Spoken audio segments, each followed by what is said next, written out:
1,40,000 মানে অফিসটো হঠাৎ বন্ধ হৈ গ'ল নেকি? হঠাৎ বন্ধ হৈ গ'ল, এপটো বন্ধ হৈ গ'ল এতিয়া। পইচাটো লগোৱাৰ পিছত আকৌ এটা দিম বুলি ৰিচাৰ্জ কৰিবলৈ ক'লে। ৰিচাৰ্জটো কৰাৰ পিছতো 3700 এটা ৰিচাৰ্জ কৰা হ'ল। ৰিচাৰ্জ কৰাৰ পিছতো পইচাটো নোসোমালে।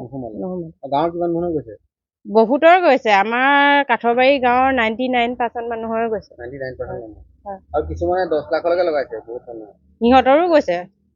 কিন্তু যিজনে অফিচ খুলিছিলে প্ৰথমতে তেওঁ মেছেজ কৰিছিলে, গ্ৰুপত মেছেজ কৰিছিলে যে পইচা গ'লে মানে আমি পইচাটো ঘূৰাই দিম, আপোনালোকে খুলিব পাৰে নিশ্চয় ঘূৰাই দিম আমি তেনেকে বুলি ডিমাণ্ড দি পিনে কথা কৈছিলে আমাক।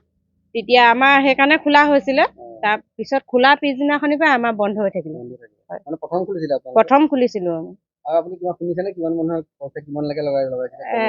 5 লাখ 6 লাখলৈকে লগাইছে মানুহে, এজন মানুহে। কিছুমানে 144 লগাইছে, 144 তেনেকে লগাইছে, কিছুমানে 40 লগাইছে। বহুতে মানে পইচা লগাইছিলে। 99% মানে কাঠৰবাৰী গাঁৱৰ মানুহে লগাইছিলে। আপুনি 1,20,000টো লগোৱা কিমান দিনৰ পিছত? 1,20,000 নহয়, 1,40,000।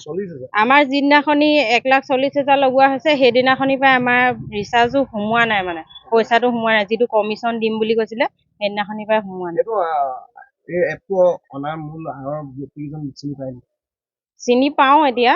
তেওঁলোকৰ হয়, ৰঞ্জন শইকীয়া। তেওঁ কিবা ট্ৰেইনিং লৈ আহিছোঁ বুলি কৈছিলে, অফিচ খুলিছিলে কলেজৰ মুখতে হেনো অফিচ এটা খুলিছিলে আমাৰ ঢকুৱাখানা কলেজৰ মুখত। আমি শুনিছিলোঁ তেওঁলোকে গ্ৰুপত মেছেজ কৰিছিলে। গ্ৰুপত মেছেজ কৰি পিনে ডিমাণ্ড দি কথা কৈছিলে, মানে আপোনালোকে সোমাওক, আমি যদি আপোনালোকৰ মৰি যায় তেতিয়া আমি দিম সেনেকে বুলি কৈছিলে। তেওঁলোকৰ প্ৰুফো আছে, কিন্তু বৰ্তমান মোৰ হাতত নাই, বেলেগৰ হাততো আছে। তেনেকে ডিমাণ্ড দি কথা কৰা প্ৰুফবিলাকো আছে। তেওঁ এতিয়া মানুহজনে কয়, আমি ক'লে মানে তেওঁ কয় আমি ক'ৰ পৰা দিম এনেকে বুলি কয়। তেওঁতো পলাই আছে।